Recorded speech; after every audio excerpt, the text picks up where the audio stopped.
So please take a seat, Monish sir.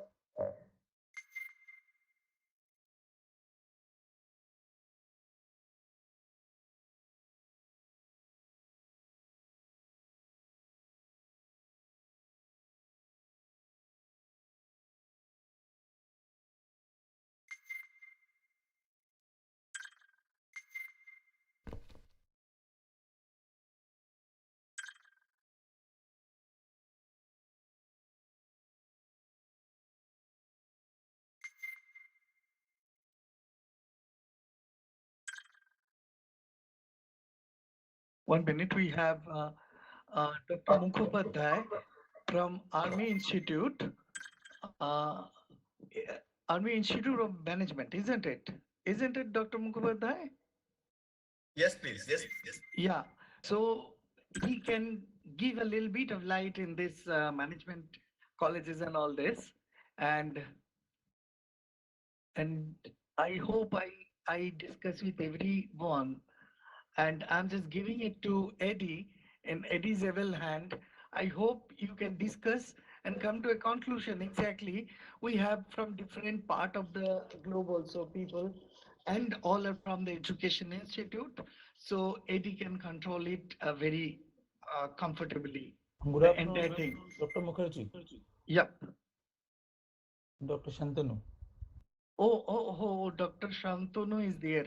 Just 1 minute. Hey, where are you, man?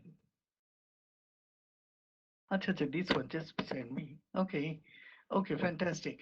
Dr. Shantanu is a doctor. He is from the medical college from Mumbai. He is also a very old friend of mine. And today's morning discussion we started like this way. At 6 o'clock, he was in a small speedboat in Amsterdam and said that I'm enjoying Amsterdam. Okay, so Dr. Shantanu Mollik can give us a little bit light of the these things, mm, medical or healthcare systems. In this particular context, I am asking Monish. Monish is the tech guy here, isn't it? Monish is there? Monish, Dr. Shantanu's probably got a presentations, and I do not know if any other people got also a presentations or not. No, Okay. I'm not presenting. I couldn't make the PPT. I got an emergency call, but I will explain what I am to. Okay, no problem at all. No problem. But if anybody want to present anything, all your four oval is kind of a a kind of a screen. Okay. So, ladies and gentlemen, I'm really sorry. I have to leave this place. I'm going to other room. I will be in the Hyderabad room. I will try to be here at the end. Okay. Thank you so very much, Eddie. Thank you, Dr. Eddie. Mukherjee, for inviting Thank, us. thank, I'm Professor. really, Yeah. really thankful. And Eddie, please carry on. Okay. Thank you, Professor Okay. Mukherjee. Okay. It's Thank you. Thank you, Thank Mr. you very much. Mukherjee. Thank you Thank you. very much. Hello, Thank everyone, you. and it's a pleasure to be moderating such an esteemed panel. And what I've got to know from Professor Mukherjee is that this is going to be like a 45-minute roundtable discussion. We have around 7 people over here. So I would suggest maybe like 5 minute each. I don't think we'll 5 minute each for you guys to answer this question. So I'm not going to ask too many questions. So I've got just one question. It just makes sense, So rather than confusing things. So just before I get into the question, I'll like to introduce myself. So I'm the founder of XROM, which is like a marketplace here in India. I founded Immersion, which is India's first and largest VR film festival and conference. I host a podcast called XROM, which is India's first AR VR focus podcast, where I've interviewed over 100 odd people from India and around the world who are fronting AR, VR, MR technologies. Then I also host a podcast called Change Transform India, where I've again interviewed over 100 odd people who are fronting exponential technologies, right from artificial intelligence, quantum computing, nanotechnology, biotechnology, your autonomous vehicle, flying vehicles, your age reversal. So anything which is coming in the next 10 years, because I think we're living in a fantastic time and the world is going to be completely disrupted, and we need to completely change or traditional way of functioning, and I guess adopt and adapt the new to create a better world. So since Professor Samir Mukherjee told me that this is going to be like an education focused uh, conversation. So I'll share my views first on what the education technology is currently at. I mean, over the ages, it's always been a brick and mortar education so- institutions globally, around the world.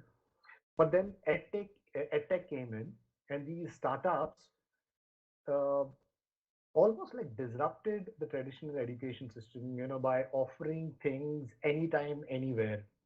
Then, out of that, birth the MOOCs, massive open online courses, where these edtech entrepreneurs started giving out education almost free of cost, and these are like extremely reputed institutions, right from Harvard, MIT to some of the top global institutions offer education which is free. And I'm going to plug in a little bit about India and the problem over here with the education, rote learning education system, and the student debt.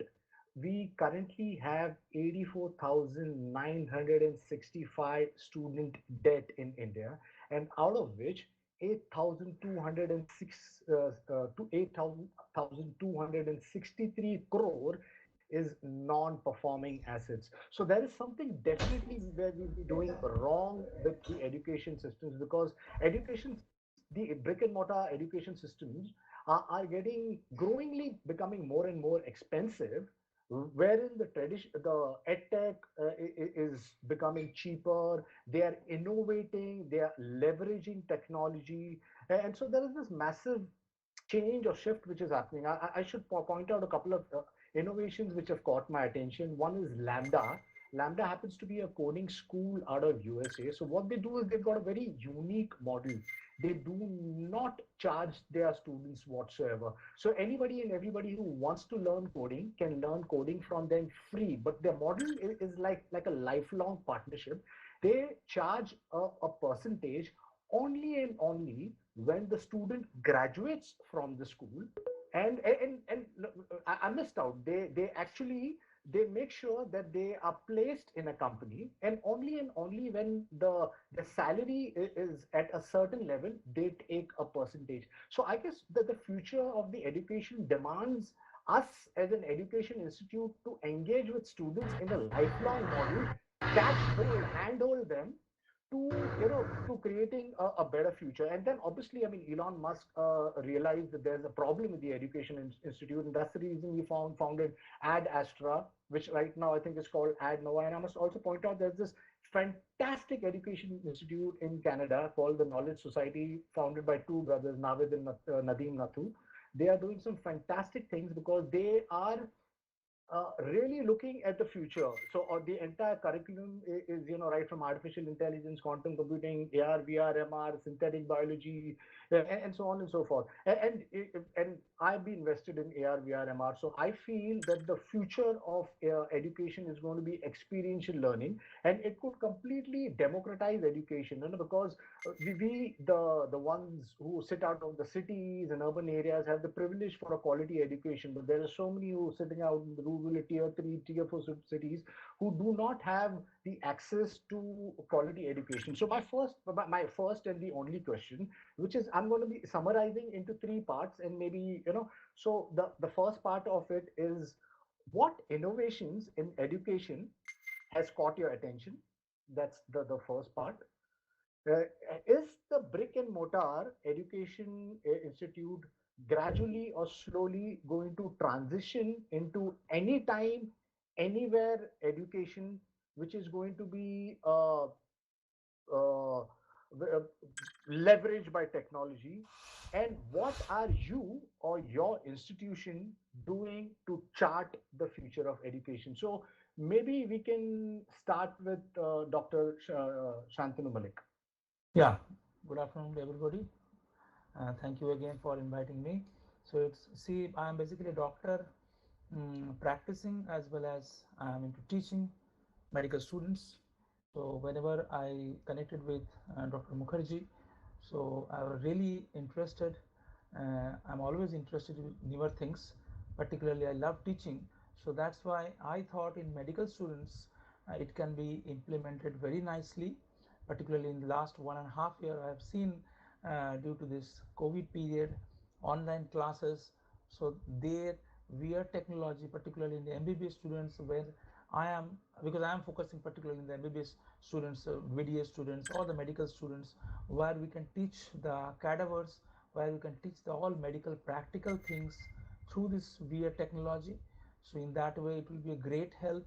I don't know in future how long we can how long we have to this online teaching, and how this all everything will be normal. And on the other hand, as when I actually practice chronic pain, is a specialized branch for treating the very complicated pains, chronic pains, where the patients are suffering with pain for long time, like cancer pain, like neuropathic pain. So they are not emergency pain. So for those patients, I can consult them from remote places. I can support them even with in the further, if I understand about the hectic technology, where the tactile, this Mukherjee knows better, so I can learn from him. So I can feel the patients. I can support them in that way. So this will be a great help for the patients as well as students from me, what I feel. Lovely. Yeah, I think that's the future because, I mean, there is so much we can do. And you said you're already leveraging it for remote healthcare. So kudos to you. Moving on to Dr. Juliana Bakar. Hello. Yeah, Thanks. hello. Thank you for inviting me. So basically, I am from Malaysia, University Utara Malaysia. We are lucky because we are actually a public higher institution. So higher learning institution. So basically, our program is basically has been received subsidy from the government. So what we do now is basically we accept students from all over the country and also from all over the world. Okay, and then we actually offer program like a bachelor in creative industry management, whereby VR and also AR is part of the curriculum. Okay. And I do agree with the lifelong learning that was mentioned just now, and I also aware that there are plenty of online courses, yeah, which offers VR and also AR courses online, and also they can also always find resources from YouTube tutorials, which is free, and also from some other sources. Okay, but what I focus basically in education institution is that um, it's not merely practical skills that we offer. Okay, basically we also offer higher level of thinking. So this is basically what we must instill in our students, as well as some other soft skills like problem solving skills, and then also communication skills. So these are the skills that is not probably there in the online courses that is freely available. So that's my take on this issue. Right, Dr. Juliana. I think the world is completely changing, and you mentioned, Dr. Shantanu also mentioned that we need to be lifelong learners. It's like, I mean, for example, like a phone. When we buy a phone today, in a month's time, it's gone redundant because there's so many other models. We need to keep on learning and moving forward. I think that's the future. Moving on to Dr. Mukherjee.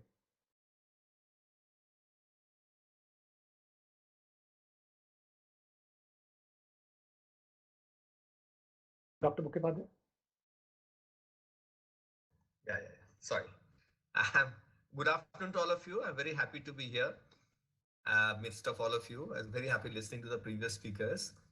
So we run a management postgraduate school, basically, which gives a degree of MBA under the university, Macaut University. So I think the main thing is, I am both a mechanical engineer and an MBA from IIM Calcutta myself. But what we now need, the need of the hour is integration of technology with management. I think MBA students naturally have people from, English background, political science background, commerce background.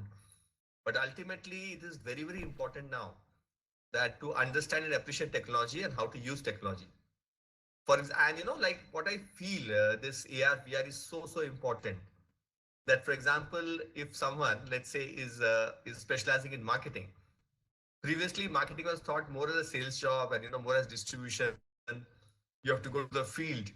But today, because the technology is so much improved, the students and the practitioners of marketing management, let's say, have to understand that if they want to sell a hotel in, say, Maldives or Mauritius, and let's say the client is sitting in Calcutta or Bombay or Malaysia, right? But the hotel is, let's say, in Maldives. So the person in Malaysia, in KL, Kuala Lumpur, or in Calcutta or Bombay should be able to get an experience of the hotel sitting right there. That is the VRAR. So basically, it is not only knowing the piece of marketing like product, price, place, promotion that you have to know, but also how to use analytics, how to use data science, how to use the artificial intelligence to do it, right? This is the first of its kind. We always take classes online in a Google Meet, something, but this is definitely a different experience where people are creating avatars. So, so you almost get a 80% feel. I feel there shall be no substitute to a brick and mortar fully, but the ideal thing would be to be a hybrid kind of a thing that phygital mode, like partly physical and partly digital. So the advantage of that is that someone who's, let's say, maybe let's say in a suburban area, right? And because of economic condition, he cannot come whole time in Calcutta, let's say. Uh, so he can continue to basically do many classes from Calcutta itself, from his village or from his town. And I'm very hopeful that very soon India is going to have 5G connectivity even in remote areas. So therefore, this physical thing will not be a necessary that you have to come to the brick and mortar place. But I think like, what many institutes are doing now for working executives, like, it's a 3-month kind of a program, diploma program. So after every 2 months, let's say this person comes for 7-8 days to the institute, then goes back again and comes for 7-8 days. It is also very important, like at one end, where it's very nice to, hear Dr. Shantanu Malik or Juliana or Manish Mandal here or Pratik Lohia. But it's very, very important for us to meet also physically, because we are basically wired as human beings, we are wired. So it'll be very nice if you can meet also and then follow it up, maybe meeting once and then 7 times you can meet in the digital space. And then again meet once and meet in the digital space. So I am talking of the hybrid model, understanding of integration of technology management, and how do you apply, like for example, job search. That's a very important thing for professionals, is to look for jobs. Previously, we'll make out a letter, print it out, post it. Today, what Naukri.com has done is that everything is 80% is happening online. Only in the last time you get a call. So, and then maybe the physical interview takes place. Maybe the first round of interview is taking place in Zoom or Google Meet, and then the final round happens, physically. So I think it is the mixture of both brick and mortar and digital shall be the way forward. So those are my initial thoughts. Thank you. Yeah, right. I think you said something extremely profound, because I think, yeah, it's got to be a mix and match of both, I think nothing goes redundant if you see, there's always something will exist, it can't get redundant. So I think that what you said is very, I think, crucial. I think it's going to be a mix and match model of sorts, But what I've noticed that, that post-COVID, things have completely changed. There was always business as usual. I mean, life was cool. But then I think COVID has accelerated technology 10 years or 15 years into the future. And it has forced us to look at technology in a very deeper lens. And it's forced us to integrate technology to create a better life. It's almost like a tool for us to create a better life. I mean, who would have thought that we would be meeting or with a digital avatar in a digital world, right? I mean, if not for COVID, this definitely wouldn't happen. And then, what happened recently is Facebook.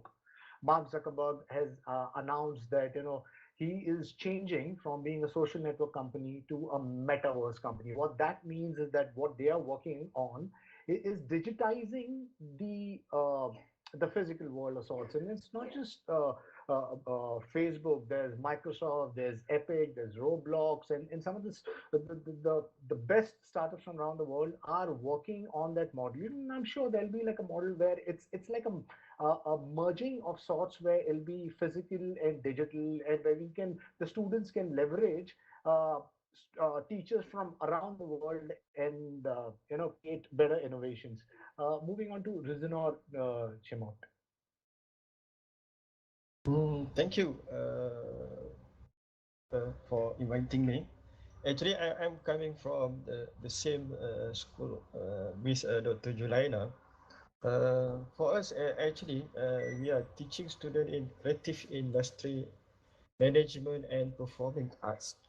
Because it is unique, actually, we combine the background of students in art and sciences, then they have a chances to study actually virtual reality and also augmented reality. We actually encourage our students to do their project based on solving on the real problem in the community. For example, by using AR, they can solve a problem for promoting for promoting the food in restaurants, something like that. So from AR, because in Malaysia actually AR and VR is not usually actually not used formally like that right now. So by the student is involved in VR and AR technology, they can make them ready for the new future when they are graduating from the university. And actually, we also in our school, we also buy all of the equipment which is related to virtual reality and also augmented reality for the student to explore all of the new technology in order to solve the real problem. Thank you, Rada. That's my point of view. Thank you, Dr. Duzino. Yeah, so I think, I mean, who would have thought that, we could be, we are all sitting in different parts of the world, I mean, different parts of the world physically, but here we are in a virtual world. And imagine what education would look like if students could sit like this, from different parts of the world, and understanding about a culture, understanding about, how we can solve a problem, how understanding how we can innovate together. I mean, it would be such a beautiful world. So, thank you, Dr. Rizito. Moving on to Dr. Subhashish Bhaumik. Yeah. So thanks for the invitations. And basically, this future of emerging technology educations in India, if you consider it, it raises three questions. So number one is that immersive technology in the higher educations, is it igniting spark for the success? The second question is smarter transformations of education systems. It transforms society, our society. And the third one is how the year in the year systems are changing the Indian higher education's landscapes. And practically speaking, this is true that yes, we have before 5 years, we have not thought about the use of these AR and the VR systems in this massive way. And practically during these COVID situations for the last 1.5 years, people are using this digital media more and more. And we are converting our life from the actual to the vertical, from the actual to the virtual form. And in the educational systems in India, so far, this is not popular to some extent. It is not so far, it is popular because it's involved cost, and that's why it has not gained any popularity. But the government of India has taken a number of initiatives. Say, for example, they have introduced this Otol program for the faculty developments, and unless and until the faculty gets the required input, and then they will not be able to impart educations to the students. So there are a number of FDP programs, faculty development programs are going on throughout India, and experts are delivering lectures, and that they are trying to transfer the information, knowledge to the participants. I think Dr. Rizulur, you have to mute yourself, and Suman Moitra and Pratik, you will also mute yourself. And Dr. Subhash is extremely sorry about this. Please continue. Yeah.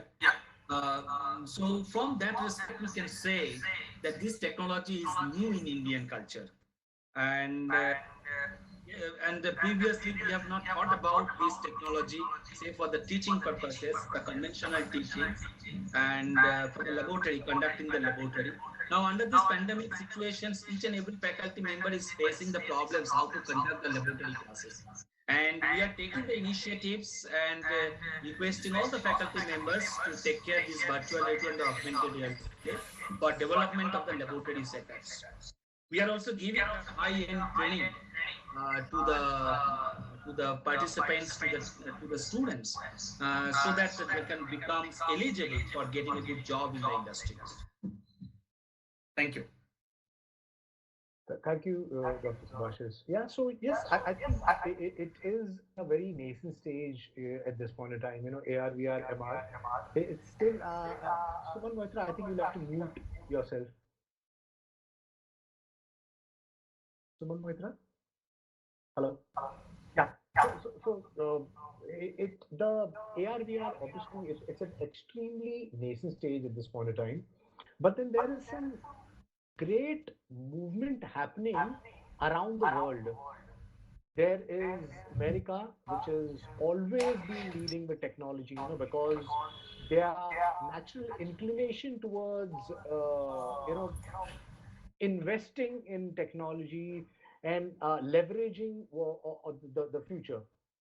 And it's not just America. Even if you see China, I think they are, and I shouldn't be just maybe saying that it's America and China. I think globally, I think we have all understood the importance of integrating or leveraging these tools, and I don't think it's just augmented reality, virtual reality, or mixed reality, because somehow I see that there is a convergence of technology of sorts. You know, there is 5G, which somebody mentioned that, you know, 5G is going to play such a crucial role once it comes in. Then there's obviously blockchain, which is going to play such a crucial role, because I guess, you know, when blockchain comes in, the entire Excuse me, sir. Sorry to interrupt in between. Yes. There is one Mitra, sir, from Webel India. He's the GM of Webel India. So please have a seat. Hello, sir. Right. Suman Mitra, sir. Am I Sir, audible? please have a seat. Hello. Hello, am I audible? Yeah, you are audible, sir. Yes, Sir, sir, you're please have a audible. seat.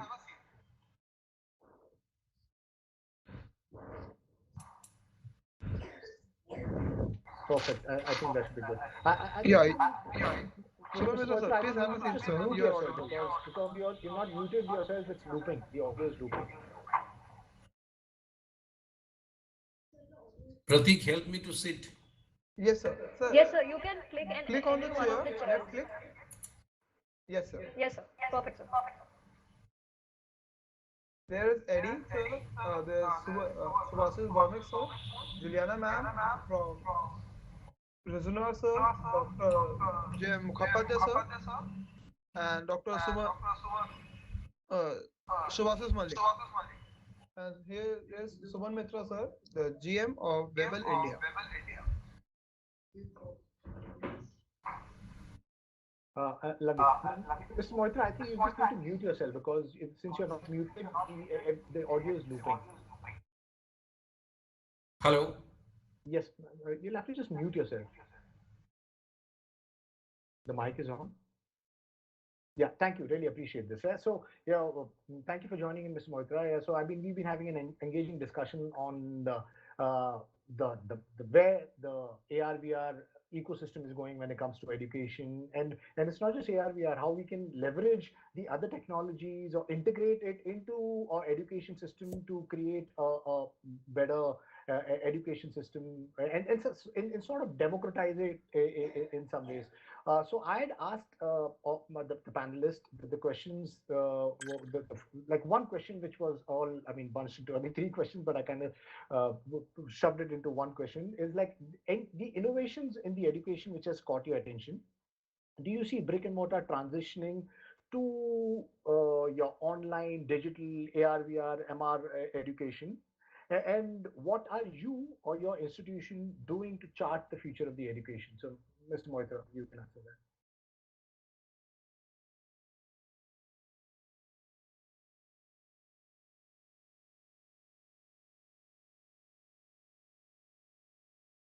Mr. Moitra, you can unmute yourself.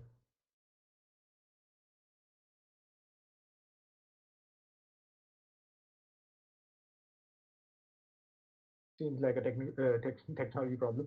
Anyway, so I think we've maybe just one last question, and then maybe everybody can just throw in their thoughts. What do you think the future of education is going to look like in this decade?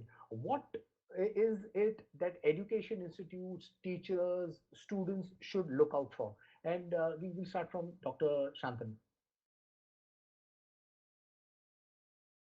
Yeah. So the education, what I feel becoming being a teacher, it has to be mm, mainly students friendly, where many times if students don't understand, so we can make them the subject easy through different techniques. So in that way, I think VR will help tremendously.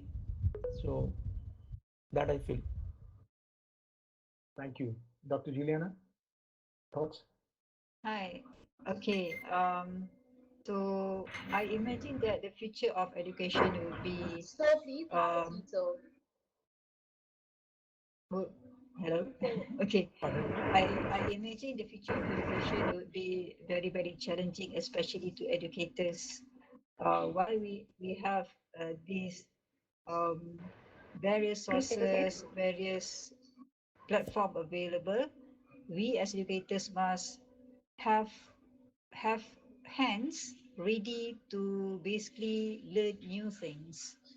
Okay, and we also have this breed of students which is information ready, meaning they can basically get information everywhere, not from us alone, everywhere, yeah, at their fingertips. So we must be ready to what accept the challenge, accept their views, yeah, and as well as how we want to basically influence them to follow our lead.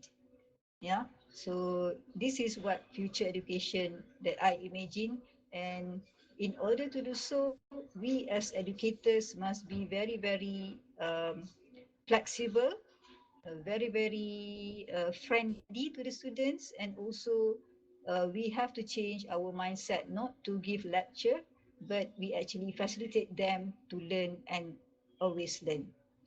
Thank you, Eddie.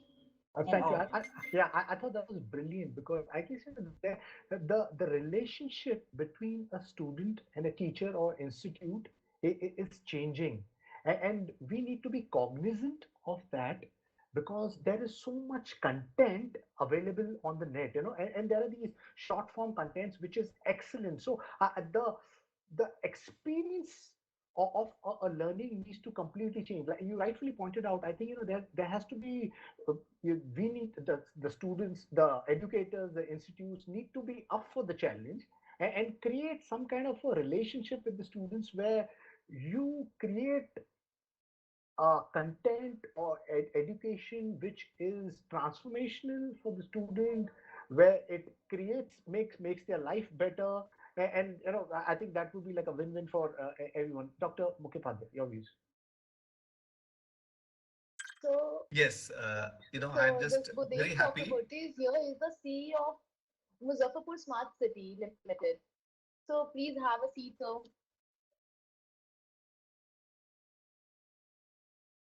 So I think the points made by the previous speakers are extremely relevant. And I would like to just add that same point just mentioning integration of technology with management.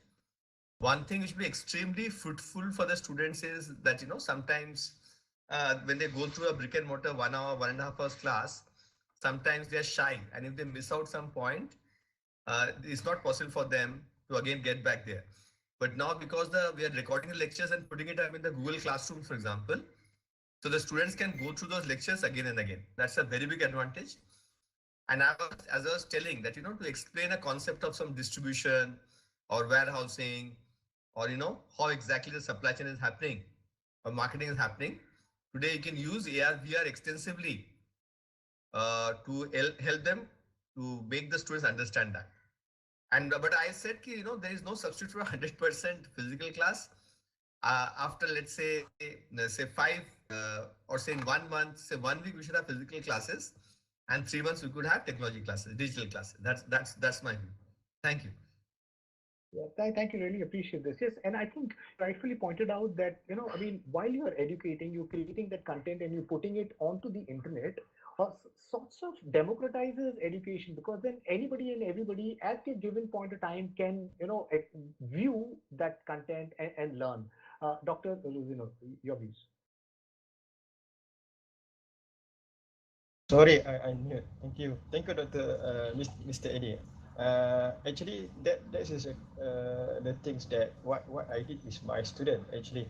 I'm creating the content. I'm using Web 2.0 tools like Blandspace or other Excuse me, tools. sir. Eddie, sir, Hello. actually ask Buddev sir to speak something.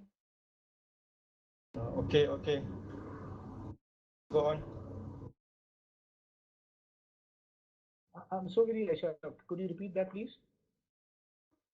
Buddev ask Buddev sir to say something. He is the CEO of Muzaffarpur Smart City Limited. So please ask him to speak something, like share his opinions. Right. As soon as Dr. Ruzino finishes his views. Yeah? Sure, sir. Sure. Okay. Thank you very much. I continue. Actually, what I did is with my student, actually, as mentioned by Mr. Eddie, we make all the content available on the internet. The student can access anytime, anywhere, because they are using their device like mobile and other things. That's why everywhere they can learn. When they prepare the content, actually, what I did is I prepare the content, all of the content of my subject inside the Web 2.0 tool. Which for example, I'm utilizing the blandspace.com. So that Blandspace, we can put everything like video, all the content, all the knowledge, the link to the YouTube, everything. So when that content's available, the student can study anywhere, anytime, anywhere they like. So that's easy for students to learn. So there's no excuse for students to study right now. Thank you. That's my point of view, Mr. Eddie. Thank you. Thank you, Mr. Dr. Vidinoris. I guess we as educators need to understand that the digital medium has a humongous reach. When you sit in a classroom, you can disseminate knowledge to only the students that are present. Leveraging a digital medium, you can upload content, and over its span of or whatever the years that it's on the online medium, it's got the possibilities of reaching 10 to 10,000 to 10 million to 100 million. So and I think if we all leverage digital, I think that we'll be able to create and reach much higher number of students. Before I go to Mr. Budev, I'll would like to get Dr. Subhash's views.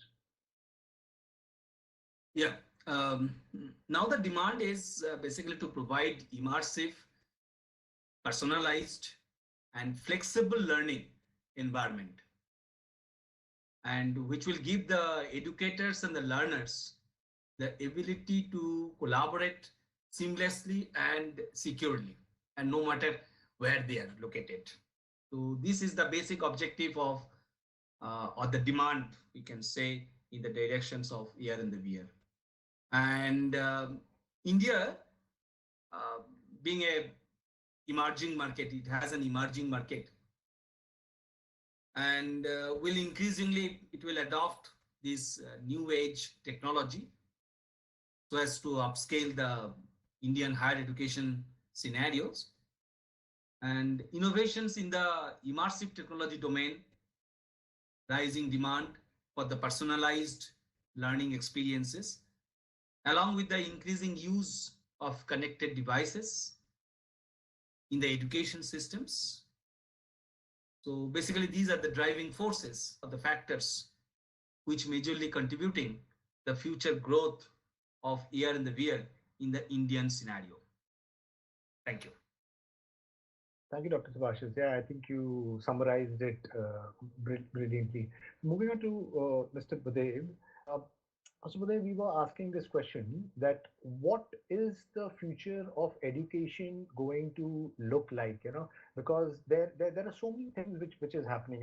It's not just your 2D flat medium, which which we are in fact right now on a 2D medium. Though we have an avatar, we're still on a computer and phone. But then there is this AR, VR, MR, which will let us jump from a 2D medium into 3D world. And then there is artificial intelligence, then there's blockchain, so on and so forth. So all of the panel members have been saying that there's got to be a right blend of the digital and physical. And that's what they believe is going to be the future of education. What, according to you, is going to be the future of education? Yeah, so thank you for asking me this question. I hope I'm audible properly. Yes, you are.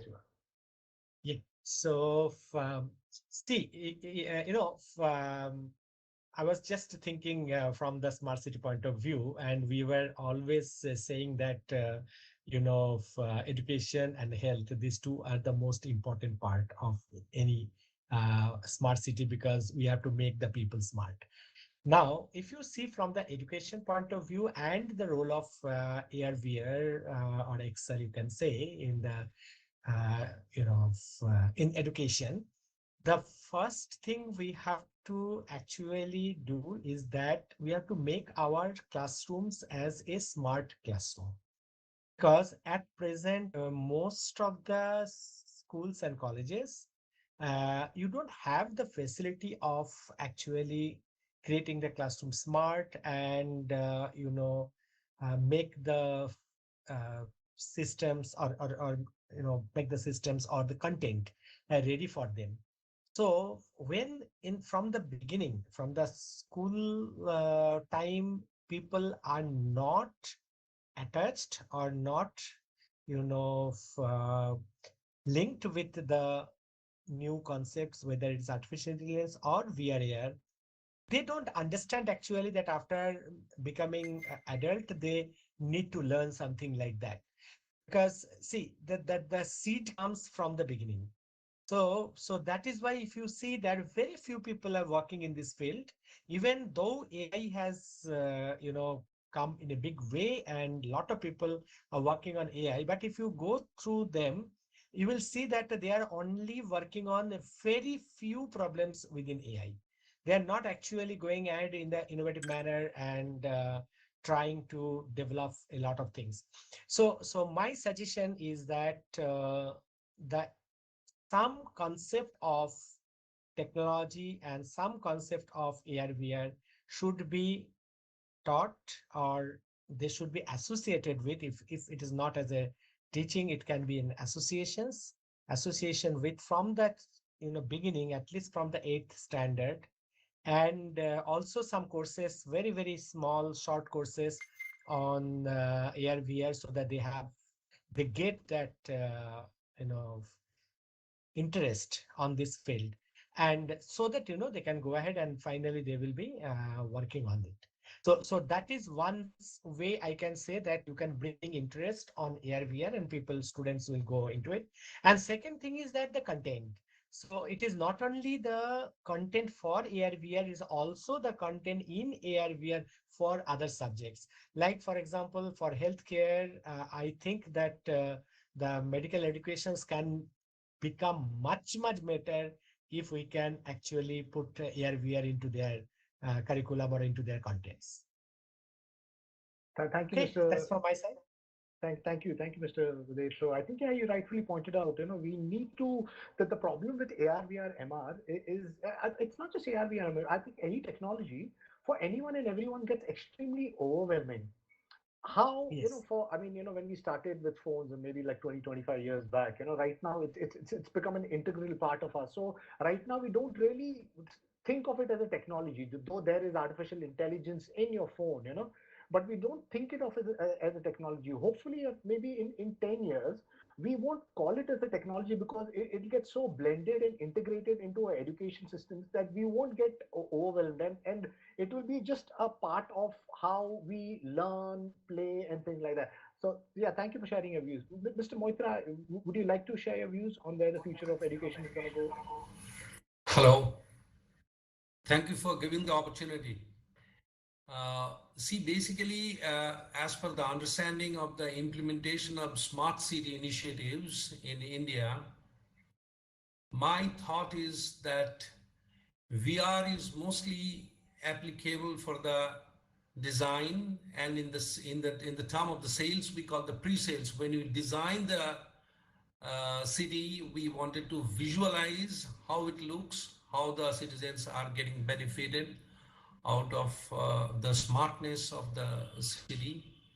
Now, and augmented reality, I feel it's mostly useful for the post implementation of the smart city, where we have to work and the citizens will be benefited from the real-time data.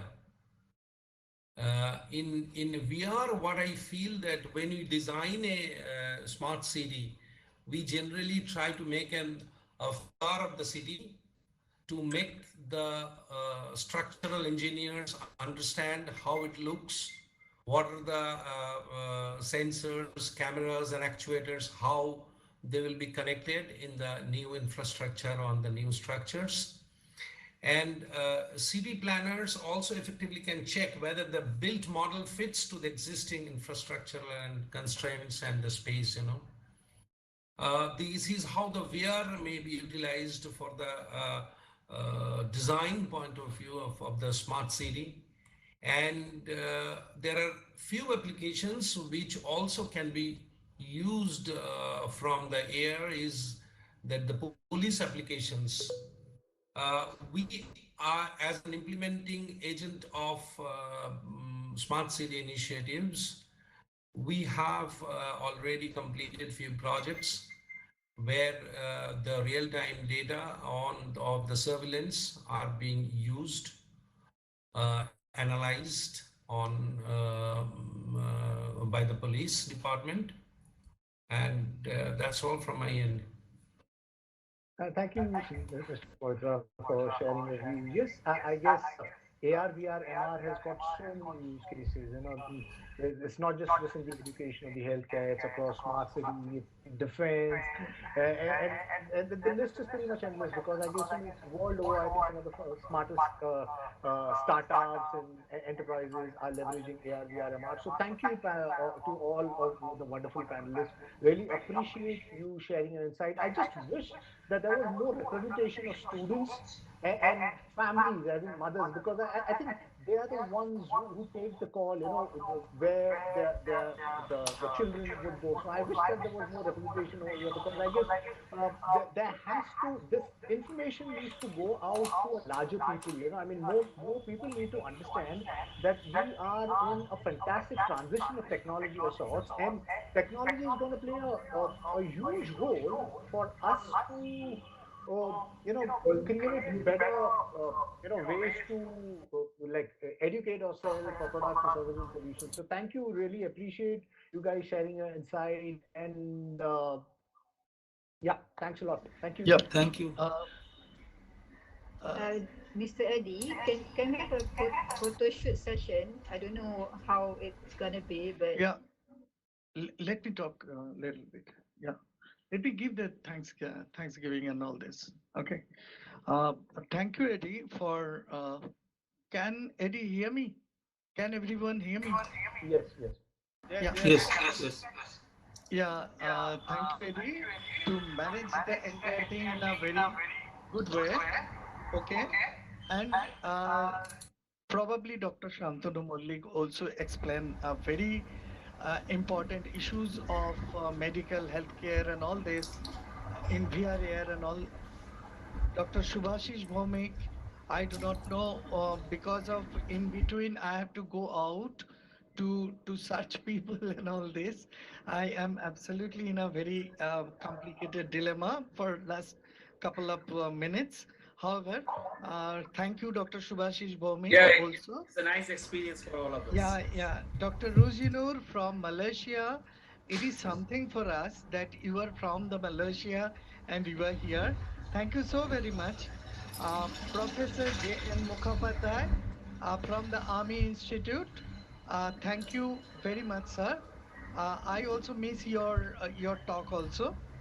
However, uh, Dr. Juliana is also from UUM Malaysia.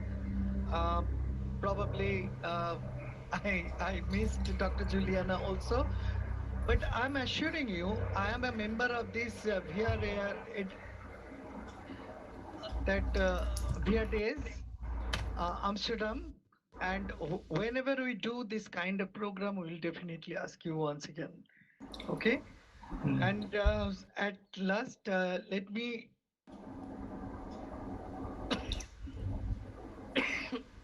talk.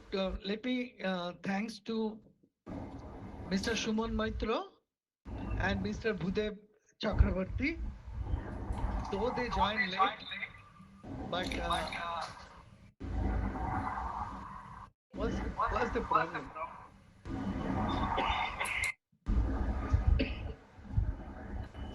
Acha, I had one request. Yeah. Would anyone be able to enlighten us more about that Ad Astra, the Elon Musk school? That would be very interesting if someone knows something about that school. Ad Astra.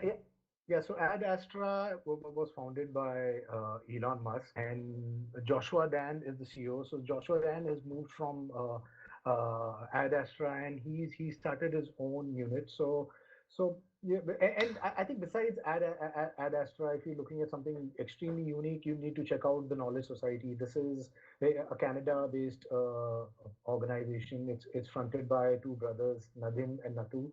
They're doing something which is extremely unique, because I guess the entire job opportunity has changed. I mean, and I think in the next maybe this decade itself, more and more jobs which would go into these new data mining and AR VR space and these new technologies. So they're doing something really, really interesting. Gentlemen, Pratik and we have some other girls here.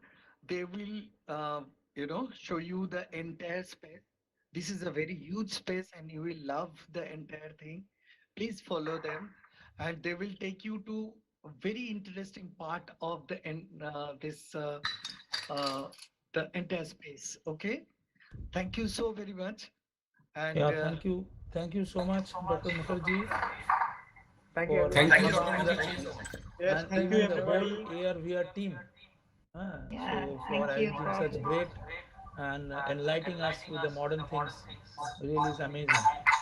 this is first time and probably there is a different kind of mistakes or some other complications hitch and all this, but pardon us, we tried our best. We have a huge back office and who are controlling the entire thing, but still with this also we can't make it absolutely flawless. So I deeply believe that you will definitely pardon us. And please, ladies and gentlemen, please enjoy the entire part at least once for 5 minutes. You will love it. And I will request Pratik to take them because Pratik Okay. already spent probably 100 hours inside Obviously. this entire thing. Whatever. So Pratik will take care. Okay. Thank you so very much for everyone. Yeah, thank you so much. Yes, bro. Uh, uh, so, ma'am, can